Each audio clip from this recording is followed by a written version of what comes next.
আসসালামু আলাইকুম, সবাই কেমন আছেন? আশা করি ভালো আছেন। আমার ভালো আছে আলহামদুলিল্লাহ। এই বড়ের সিজনে অবশ্যই টক ঝাল মিষ্টি বড়ে আচার যদি এভাবে বানাতে চান, যারা বড়ে আচার সবাই বানাতে পারে, যারা নতুন তারা অনেকেই হয়তো জানে না, তাদের জন্য রেসিপিটা। প্রথমে বড়ইগুলো বাজার থেকে কিনে সুন্দর করে ধুয়ে নিয়েছি, তারপরে হালকা ভাপে দিয়ে রোদে ছাদে শুকাতে দিছি। শুকাতে দেওয়ার পর এর ভিতরে যখন ছাদ থেকে শুকিয়ে গেছে তখন ওটা নিয়ে আসছি। নিয়ে আসার পরে এর ভিতরে একটা মশলা তৈরি করতে হবে।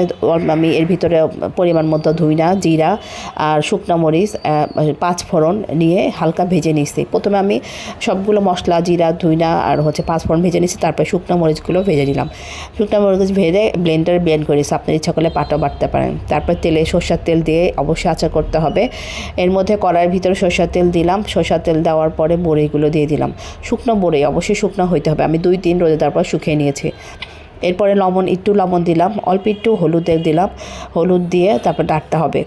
নাড়ার পরে তারপরে আপনি গুড় দিয়েও করতে পারেন, চিনি দিয়েও করতে পারেন। আমি এর ভিতরে খেজুরের পাটালি গুড় ছিল আমার বাসায়, সেই পাটালি গুড় দিয়ে আচার বানালাম। যখন দেখলাম একটু বড়িটা অনেক টক, আমার আচারটা মিষ্টি হবে, মিষ্টির দরকার ছিল, তখন এর ভিতরে আবার একটু চিনি দিলাম, গুড় চিনি মিশিয়ে আচারটা করলাম। আপনারা আপনাদের পছন্দ মতো শুধু চিনি দিয়েও করতে পারবেন, শুধু গুড় দিয়ে করতে পারবেন। আমি গুড় দিয়েছি জাস্ট একটা কালার আসার জন্য, সুন্দর গুড় দিলে একটা সুন্দর কালার হয়।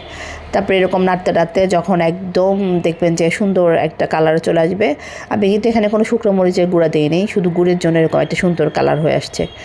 তারপরে এর ভিতরে যে ওই মশলাটা ব্লেন্ড করে রেখেছিলাম, সেই ব্লেন্ডারে সেই মশলাগুলো দিয়ে দিলাম নামানোর একটু আগে। দিয়ে তারপরে আপনি এটা রোদে দিতে পারেন। আমি রোদে দিয়েছিলাম, একটা বলের ভিতরে নিয়ে রোদে দিয়ে বয়মে তুলে রেখেছি। অনেক সুন্দর, অনেক টেস্টি, মজা, অনেক লোভনীয় একটা আচার হয়েছে।